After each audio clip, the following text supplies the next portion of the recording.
Bismillahirrahmanirrahim. Let's discuss the arrays which are basically a 2D arrays. और 2D array को discuss करने से पहले थोड़ा सा मैट्रिक्स के ऊपर या ग्राफ के ऊपर डिस्कस करते हैं. लेट्स से अगर मेरे पास 3 रोज हैं और हर एक रो के अंदर मेरे पास 4 सेल्स हैं. सो मैं ये कह सकता हूँ कि ये बेसिकली जो मैट्रिक्स है ये 3 रोज और 4 कॉलम्स के इक्वल है. सो ऑल टुगेदर हमारे पास 12 सेल्स बनते हैं. सो वी नो कि मेरे पास this is row 0, that is row 1 and then row 2. ये जो है ये मेरे पास कॉलम 0 है, next one is column 1 and this suppose to be column 2 and this is column 3. So इस मैट्रिक्स में रहते हुए या इस ग्राफ में रहते हुए, ग्राफ्स के अंदर भी रोज एंड कॉलम्स का कॉन्सेप्ट है. सो आप चेक कर सकते हैं कि हर एक सेल का एक पर्टिकुलर एड्रेस होगा. लेट्स से अगर हम पहले सेल की बात करें तो this is 0 and 0. So row number 0 and column number 0, that is supposed to be, next cell would be 0 1 and then 0 2 and then 0 3. इस तरीके से आप हर एक सेल को एक डिफरेंट एड्रेस दे सकते हैं, यूनिक एड्रेस दे सकते हैं. और जब भी आपने सेल को कॉल करना है तो आप उस पर्टिकुलर एड्रेस पे जाके आप उसको कॉल कर सकते हैं.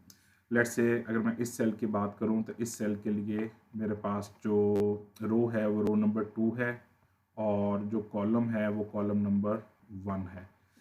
सो ये जो मैट्रिक्स है जो कि हमारे पास 3 रोज एंड 4 कॉलम्स का है, अगर आप इसके डायमेंशंस के ऊपर फोकस करें तो बेसिकली 2 डायमेंशंस का है, क्योंकि इसके अंदर रोज भी है और इसके अंदर कॉलम्स भी हैं. ये 2 डायमेंशंस का मैट्रिक्स है. अगर इसी चीज़ को, इसी पर्टिकुलर मैट्रिक्स को अगर हम C++ के अंदर बनाने की कोशिश करें तो C++ इसी सिंटेक्स को 2D अरेज का नाम देता है. यानी 2D अरेज का मतलब ये है कि आपके पास उसके अंदर जो अरे है वो बेसिकली रोज़ और कॉलम्स के ऊपर डिपेंड कर रही होगी. कितने रोज़ हैं कितने कॉलम्स हैं कंपाइलर को बताना पड़ेगा.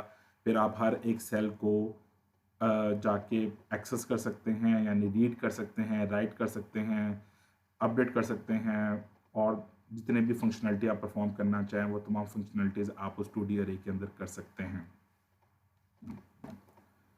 सो अगर हम 2D अरे की बात करें कंपाइलर के अंदर तो उसकी डिक्लेरेशन क्या होगी कि पहले आपको बताना पड़ेगा कि किस डेटा टाइप की है, देन ऑफ कोर्स उस अरे का नाम जो भी आप रखना चाह रहे हैं, और जिस तरीके से आप स्क्वायर ब्रैकेट्स में साइज़ देते रहे हैं 1D अरे का, इसी तरीके से आपको 2 स्क्वायर ब्रैकेट्स में साइज़ देना पड़ेगा. जो पहली स्क्वायर ब्रैकेट होगी वो नंबर ऑफ रोज़ को बता रही होगी, हमारे पास 3 रोज़ हैं इस पर्टिकुलर एग्जांपल में, और जो दूसरी ब्रैकेट है वो बेसिकली नंबर ऑफ कॉलम्स को बता रही होगी, हमारे इस पर्टिकुलर एग्जांपल में 4 कॉलम्स हैं.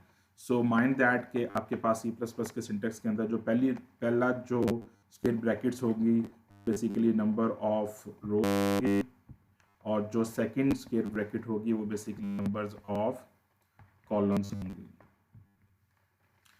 तो इस तरीके से आप कंपाइलर को बता सकते हैं कि आई नीड अ अरे, और उस अरे का जो नाम है वो ARR रखना, और उसकी डेटा टाइप जो है वो इंटीजर टाइप होगी, और मुझे इसमें 3 रोज और 4 कॉलम्स चाहिए. So in other words you are basically getting this kind of cells जो कि हमने ऊपर बनाए हुए हैं.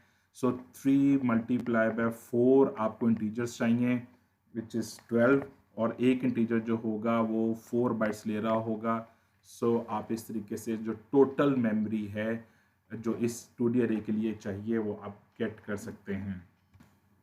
सो इफ़ आई अज्यूम कि मेरे पास 4 बाइट्स लेगा एक इंटीजर, सो ये 48 बाइट्स की मेमोरी रिजर्व करेगा इस पर्टिकुलर ARR अरे के लिए. और इस अरे के लिए आपको करना क्या है, आपने इसको जब भी एक्सेस करना है तो आपको बेसिकली इसका रो नंबर देना पड़ेगा और इसका कॉलम नंबर देना पड़ेगा. और जिस तरीके से मैं लेट्स से इस सेल के अंदर जाके 10 लिखवाना चाह रहा हूँ, तो यू कैन नो कि इस सेल का एड्रेस क्या है, that is suppose to be row number 1 and column number 1. So compiler के अंदर बड़े आसानी से आप लिख सकते हैं ARR ऑफ 1 यानी फर्स्ट रो और फर्स्ट कॉलम को आप 10 के इक्वल करवा दो। सो ये कंपाइलर को पता है कि आपने जो पहले मेंशन किया है तो that is row number 1 and then उस रो का कितना कॉलम है उसके अंदर जाके ये 10 रखवा देगा। सो ये डिक्लेरेशन है। डिक्लेरेशन के साथ अगर आप इनिशियलाइजेशन करना चाहें तो वो भी कर सकते हैं। That is quite easy. So for example अगर मैं एक अरे बनाना चाह रहा हूँ, लेट्स मेक अरे इंटीजर टाइप की, नाम है उसका ARR और उसके अंदर 3 रोज चाहिए और 4 कॉलम्स चाहिए। सो आप इसमें लिख सकते हैं let's say 1 2 3 4 and then 5 6 7 8 and 9 10 11 12। So compiler को पता है क्योंकि आप उससे जो डिमांड कर रहे हैं 3 रोज़ की डिमांड कर रहे हैं, तो 1 2 3 ये जो आपके पास 3 रोज़ की डिमांड कर रहे हैं। सो let me clear that thing. 3 रोज़ की डिमांड कर रहे हैं और हर एक रो के अंदर बेसिकली आप 4 जो इंटीजर्स हैं उनको स्टोर करने की कोशिश कर रहे हैं। सो कंपाइलर नोज कि आपके पास 1 2 3 एंड 4 जो है ये बेसिकली रो नंबर 0 है। इस तरीके से 4 5 6 7 8 जो है दैट इज रो 1 एंड 9 10 12 जो है ये बेसिकली रो 2 है। और एज वी ऑल नो कि इंडेक्स जो होगा वो हमेशा 0 से शुरू होगा। सो इस केस में भी जो रो नंबर 0 हैं, row number 0 1 and 2 all together 3 rows होंगी और हर एक रो के अंदर आपके पास 4 नंबर्स अकोमोडेट होंगे। तो ये इनिशियलाइजेशन इस तरीके से भी हो सकती है। इसका जो बहुत आसान तरीका है इनिशियलाइजेशन करने का, वो जिससे आपको थोड़ा सा कॉन्सेप्ट नज़र आएगा, आपको पता भी चलेगा कि किस तरीके से डिफ्रेंसिएशन हो रही है। लेट्स से मैं लिखता हूँ कि मेरे पास एक इंटीजर टाइप अरे है, लेट्स कॉल इट ARR और उसके अंदर 2 रोज़ हैं और हर एक रो के अंदर 3 कॉलम है। सो क्योंकि मेरे पास 2 रोज़ हैं तो आप कर्ली ब्रैकेट्स के अंदर आप अरेज बना सकते हैं। यानी पहली अरे जो बनी है, एक अरे के अंदर जो अरे बन रही है दैट इज़ 1 2 3, ये आपके पास रो नंबर, क्योंकि आपके पास 2 रोज़ हैं तो आपके पास रो नंबर 0 होगा, रो नंबर 1 होगा एंड सेकेंड जो रो होगी let's say that one is 4 5 and 6 and then brackets को क्लोज कर दें। सो इसका फ़ायदा क्या है कि जो पहली कर्ली ब्रैकेट के अंदर आप पहली रो पूरी दे रहे हैं और दूसरी कर्ली ब्रैकेट के अंदर आप दूसरी रो का डाटा दे रहे हैं। So it's up to you, आप दोनों सिंटेक्स यूज़ कर सकते हैं और अगर आपने ऑफ कोर्स 0 के इक्वल करना है तो इज इक्वल टू 0 कर दें, वो पूरी की पूरी अरे को 0 के साथ इनिशियलाइज कर देगा। अब जब भी आपने किसी पर्टिकुलर रो के या कॉलम के अंदर जाके कुछ अपडेशन करनी है या रीड करना है या राइट करना है, सो इन दैट केस आपको डिफरेंट लूप्स लगानी पड़ेंगी। लेट्स से मैं इसी अरे को जो कि मैंने बनाया है 3/4 की, let me write it over here, integer ARR of 3 rows and 4 columns, initially जो है वो 0 है और मैं चाहता हूँ कि इसके अंदर मैं इनपुट करवाना चाहूँ। सो इसकी इनपुट के लिए मुझे 2 लूप चाहिए। एक लूप कौन सी चाहिए, क्योंकि एक लूप कौन सी चाहिए जिसके अंदर मुझे नंबर ऑफ रोज को मैंने एट्रेट करना है, और दूसरी लूप कौन सी चाहिए जो जिसकी चाइल्ड लूप होगी, वो लूप कौन सी चाहिए जिसके अंदर मैंने नंबर ऑफ कॉलम्स को एट्रेट करना है। सो मैं लिख सकता हूँ for integer, let's say row is equal to 0, row should be less than 3 and row plus plus। इसी तरीके से जो मेरी जो चाइल्ड लूप होगी, इसके अंदर जो नेस्टेड लूप होगी, उसको मैं लिख सकता हूँ for integer column should be 0, column should be less than 4 and column plus plus. और इसके अंदर हम इनपुट करवा सकते हैं, लेट्स से सीन करवा के ले आओ, किस में लेके आना, ARR of row and column. So जब भी आपने 2D अरे के अंदर इनपुट करवानी है, आउटपुट करवानी है, अपडेशन करनी है, जो भी काम आपने करना है उसके लिए आपको उस तमाम सेल्स को आइटरेट करना पड़ेगा, और हर एक सेल को आइटरेट करने के लिए आपको लूप्स चाहिए, पहली रो की, पहली और दूसरी कॉलम की। और ये जस्ट आपकी इमेजिनेशन है, यानी आप इसको चेंज भी करवा सकते हैं। मैं बेसिकली ये रो ओरिएंटेड चल रहा हूँ।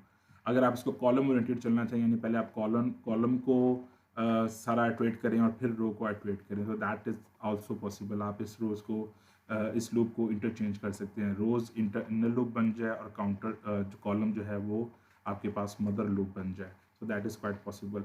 सो अल्टीमेटली फ़ायदा क्या है इस पूरे कॉन्सेप्ट को, 2D अरे को कॉन्सेप्ट को रीड करने के लिए, कि आप देखें कि आपके पास जितनी भी रियल टाइम प्रॉब्लम्स हैं वो मेजॉरिटी जो होंगी वो आपके पास 2D के ऊपर मैप हो रही होंगी। लेट्स से अगर मैं कहता हूँ कि मेरे पास 5 स्टूडेंट हैं मेरी क्लास में, तो मैं कह सकता हूँ मेरे पास एक स्टूडेंट नंबर 0 है, देन स्टूडेंट नंबर 1 है, स्टूडेंट नंबर 2 है, स्टूडेंट नंबर 3 है, स्टूडेंट नंबर 4 है, और हर एक स्टूडेंट के लिए मेरे पास 4 असाइनमेंट्स का रिजल्ट है। So I can manage like this कि मेरे पास जो एक स्टूडेंट होगा उसकी जो असाइनमेंट्स होंगी वो इस तरीके से मैप हो रही होंगी। सो स्टूडेंट नंबर 0 की जो रो है वो बेसिकली मेरे पास नंबर ऑफ असाइनमेंट्स को मैप कर रहा होगा। Let's say this one suppose to be assignment 0 marks, that is assignment 1 marks, assignment 2 marks और assignment 3 marks. So majority of the real life problems जो होंगी वो आपको 2D अरे के अंदर मैप करना, डाटा को मैप करके लेके आना और फिर 2D अरे के ऊपर सारी परफॉर्मेंस करना वो ज़्यादा आसान होगा। इसी तरीके से हम इस 2D अरे को फाइल से भी रीड कर सकते हैं, फाइल में जाके राइट भी करवा सकते हैं, डिफरेंट फंक्शंस को भी सेंड कर सकते हैं। जब आपने 2D अरे को किसी फंक्शन में सेंड करना है तो मेक श्योर कि आपको कंपाइलर को बताना पड़ेगा कि जो आप पैरामीटर पास कर रहे हैं वो बेसिकली एक 2D अरे है। सो 2D अरे के लिए आपको जब भी पास करना है तो आपको डबल डबल स्क्वायर ब्रैकेट्स को लगाना पड़ा करेगा। और जिस तरीके से आपके पास 1D अरे कॉल बाय रेफरेंस हो रही होती है हमेशा, इसी तरीके से 2D अरे के अंदर भी call by reference he map हो रहा होता है। मीन्स कि आप जितने भी फंक्शन के अंदर काम करवा रहे होंगे, जो उसके फॉर्मल आर्गूमेंट में जो काम होगा वो अल्टीमेटली एक्चुअल आर्गूमेंट्स के अंदर हो रहा होगा, क्योंकि अरे जो है वो बाय डिफ़ॉल्ट बाय रेफरेंस के तौर पे ट्रीट की जाती होती है। So let's see a code. ये एक सिंपल सा मेरे पास कोड है। मैंने क्या किया है कि आई हैव इनिशियलाइज द अरे इस तरीके से। इसका मतलब 3 रोज़ हैं और 4 कॉलम्स हैं। So 12 11 12 13 14 that is my row number 0, then 15 16 17 18 that is row number 1, and 19 20 21 22 is basically row number 3। और आप देख सकते हैं कि जो मैंने दूसरी लाइन लिखी हुई है, जो मैंने कमेंट की हुई है, that is a very good representation of that particular thing, कि आप 2D अरे के अंदर इस तरह करने के बजाय आप इस तरीके से करें, ताकि आपको पता चले कि आप जो कर्ली ब्रैकेट्स लग रही हैं वो बेसिकली एक एक इंडिविजुअल अरे बना रही हैं। सो अल्टीमेटली हो भी ये रहा है कि आपके पास हर एक रो जो है वो 4 इंटीजर्स की एक अरे है। सो इस तरीके से आप देख सकते हैं कि पहली जो रो नंबर 0 है वो बेसिकली ये 4 इंटीजर्स की एक अरे है, फिर रो नंबर 1 जो है that is this one, and so on so fourth. और उसके बाद मैंने प्रिंट के फंक्शन को भेजा है। प्रिंट के फंक्शन को क्या भेजा है, मैंने अरे का नाम भेजा है और फिर मैंने रोज़ भेजी हैं और कॉलम भेजी हैं। अगर आप प्रिंट के फंक्शन की डिस्कशन करते हैं, सो प्रिंट के फंक्शन के अंदर व्हाट आई हैव डन कि मैंने प्रिंट के फंक्शन के अंदर पहले एक अरे को गेट किया और साथ दोनों ब्रैकेट्स में लिखा है कि जो अरे मैं गेट कर रहा हूँ that is of 3 rows and 4 columns, और फिर मैं 2 वेरिएबल्स गेट कर रहा हूँ, एक रो का और एक कॉलम का। और मैंने जो लूप लगाई हैं वो रो ओरिएंटेड लगाई हैं। पहले एक रो नंबर 0 के लिए 4 कॉलम्स को आर्टरेट किया जाएगा, फिर रो नंबर 1 के लिए 4 कॉलम्स को आर्टरेट किया जाएगा, फिर रो नंबर 2 के लिए 4 कॉलम्स को आर्टरेट किया जाएगा। और हर एक रो जब ख़त्म हो जाएगी तो मैं रो को ख़त्म करने के बाद मैं एक दफ़ा नेक्स्ट लाइन को प्रिंट करवा रहा हूँ। और इस तरीके से जो प्रिंट की मेरी स्टेटमेंट है, जो प्रिंट का मेरा जो फंक्शन है, उसको मैंने ऊपर पैरामीटर के अंदर भी मेंशन कर दिया है। सो इसको एग्जीक्यूट करने की कोशिश करते हैं। So as you can will see के इसके अंदर जो आउटपुट आएगी वो मेरे पास अरे रो बाय रो प्रिंट हो जाएगी।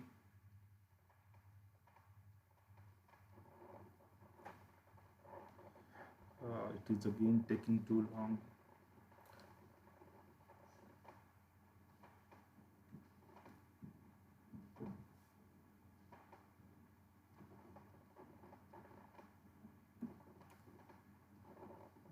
Okay, still waiting. I don't know what happened to Visual Studio, but sometimes takes time.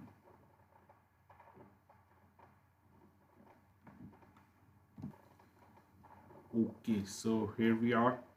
uh, इसके अंदर आप चेक करें, मेरे पास जो अरे है वो उसी तरीके से रो बाय रो प्रिंट हो रही है। 11 12 13 14 is row 0, 15 16 17 18 is row 1 and 19 20 21 22 is basically row number 2। और इसमें एक चीज़ ध्यान में रखिएगा कि जब भी आप फंक्शंस के अंदर 2D अरे को बात करते हैं तो आप इसके जो रो का पैरामीटर है उसको आप ब्लैंक भी छोड़ सकते हैं। यानी मैं इस तरीके से इस रो के पैरामीटर को ब्लैंक भी छोड़ सकता हूँ। मुझे कंपाइलर को मेंशन करना ज़रूरी नहीं है कि कितनी रोज़ हैं, लेकिन कंपाइलर को ये मेंशन करना बहुत ज़रूरी है कि कितने कॉलम्स हैं, क्योंकि जितने नंबर ऑफ कंपाइलर की जो जंप्स हैं, जब हम इसको 2D अरे को पॉइंटर्स के अंदर कन्वर्ट करेंगे then I let you know कि कंपाइलर जो जंप कर रहा है वो बेसिकली रो के बाद किस तरीके से उसको पता चलता है कि नेक्स्ट रो शुरू हो गया। सो दैट डाटा कि ये जो चीज़ पता चलेगी कि नेक्स्ट रो शुरू हो गया, वो बेसिकली उसको पुरानी रो के कॉलम्स से पता चलेगा। सो कंपाइलर के अंदर ये ऑप्शन अवेलेबल है कि आप ब्लैंक छोड़ दें, नंबर ऑफ रोज़ लिखने की ज़रूरत नहीं है, लेकिन नंबर ऑफ कॉलम्स मेंशन करने की ज़रूरत हमेशा हुआ करेगी। सो इसको भी ज़रा एग्जीक्यूट करके देख लेते हैं कोई एरर तो नहीं आ रहा। सो लेट्स सी, कंपाइलर ने कोई एरर नहीं दिया है एंड यू विल सी कि इसके अंदर जो अरे है वो एज इट इज़ प्रिंट हो गई है। अब इसी एक एग्जाम्पल को थोड़ा सा एक्सटेंड करने की कोशिश करते हैं। लेट्स सी के इनपुट लेते हैं किसी फाइल से, और फाइल के अंदर जो डाटा पड़ा हुआ है वो उसको पहले वेरीफाई कर लेते हैं कि मेरे पास को फाइल जो है उसके अंदर डाटा जो है किस फॉर्मेट में पड़ा हुआ है। सो मेरे पास एक इनपुट की टेक्स्ट फाइल है। इनपुट की टेक्स्ट फाइल के अंदर मैंने 3 रोज़ बनाई हुई हैं और मेरे पास हर एक रो के अंदर 4 नंबर्स हैं, यानी वही कॉन्सेप्ट है कि 3 रोज़ और 4 कॉलम का मेरे पास मैट्रिक्स बना हुआ है और इसके अंदर हमने अभी रीड करवाना है। So let me get the code. So ये कोड में क्या हो रहा है, get rid of this thing. Okay, so हमने क्या किया, एक अरे बनाई है और उस अरे के अंदर हमने ब्लैंक छोड़ा है, उसको भी सिर्फ इनिशियलाइज नहीं किया, डिक्लेयर किया। फिर एक फाइल नेम है input.txt जहाँ से मैंने रीड करना है, फिर मैंने रीड के फंक्शन को कॉल कर दिया। रीड के फंक्शन को मैंने अरे भिजवाई है और उस अरे के साथ मैंने उसको number of rows and number of columns भिजवाई हैं और साथ मैंने वो फाइल भिजवा दी जिसमें से उसने रीड करके डाटा को लेकर आना है। इस तरीके से जब वो रीड करके वापस आएगा तो रीड के फंक्शन के अंदर, क्योंकि अरे बाय रेफरेंस जा रही होगी, तो जो भी रीड का फंक्शन चेंज कराएगा वो अल्टीमेटली फॉर्मल पैरामीटर्स में, एक्चुअल पैरामीटर्स में हो रहा होगा and that we can verify after printing that particular array. और रीड के फंक्शन के क्या किया है, मैंने फाइल को ओपन किया है और एफिन के साथ उसको एसोसिएट किया है और एफिन से रीड करके मैंने अरे के अंदर कॉपी करवा दिया है। सो ये एक पर्टिकुलर कोड है, इसको एग्जीक्यूट करने की कोशिश करते हैं। सो लेट्स सी इसकी आउटपुट क्या आती है। माइंड दैट के जो हमारे पास फाइल है उसके अंदर ये डाटा पड़ा हुआ है जिसके अंदर 11 12 13 14 row number 1, then row number 2 and then row number 3। Ultimately जो रो नंबर 0 है, रो नंबर 1 है, रो नंबर 2 है, 3 रोज हैं। सो लेट्स सी कि हमारे पास इसकी क्या आउटपुट आती है।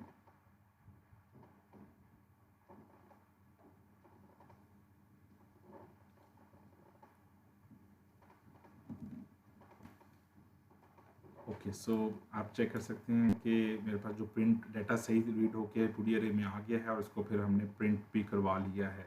अगर मैं इसी तरीके से इस नंबर ऑफ़ रोज़ और नंबर ऑफ़ कॉलम्स को बढ़ाना चाहूँ तो then I can change the parameters here कि मैं फंक्शंस मैं बता सकता हूँ कि मुझे 4 रोज़ और 5 कॉलम्स की चाहिए। जो भी आपके पास डाटा अवेलेबल है उस डाटा के मुताबिक आप नंबर ऑफ़ रोज़ और नंबर ऑफ़ कॉलम्स को मेंशन कर सकते हैं और उसके बाद फंक्शंस के थ्रू सेंड करके आप उसको रीड राइट अपडेट जो भी आप करवाना चाहें वो कर सकते हैं।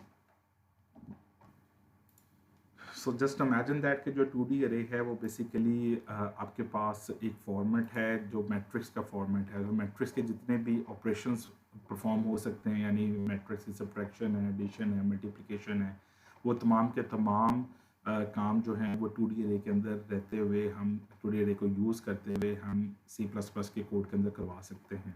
उसके अलावा जो मोस्ट इंपॉर्टेंट थिंग है जिसके अंदर आपने ज़्यादा फोकस करना है कि जितनी भी रियल लाइफ प्रॉब्लम्स हैं उस प्रॉब्लम को आप 2D अरे के अंदर मैप कर सकते हैं। जिस तरह मैंने आपको बताया कि ये मेरे पास स्टूडेंट्स की इन्फॉर्मेशन है, मेरे पास हर एक स्टूडेंट जो है, हर एक रो जो है वो बेसिकली एक स्टूडेंट को प्रेजेंट कर रही है, और हर एक रो के अंदर जो नंबर ऑफ कॉलम्स हैं वो बेसिकली उसके असाइनमेंट के नंबर हैं। तो मैं बेतहाशा काम कर सकता हूँ।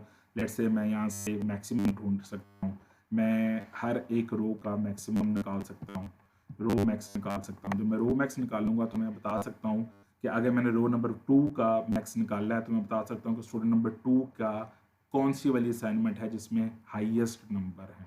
इस तरीके से अगर मैं कॉलम का मैक्स निकालूंगा, सो दैट विल शो मी कि मेरे पास असाइनमेंट नंबर 0 में, यानी पहली असाइनमेंट में कौन सा स्टूडेंट है जिसके मैक्सिमम नंबर हैं।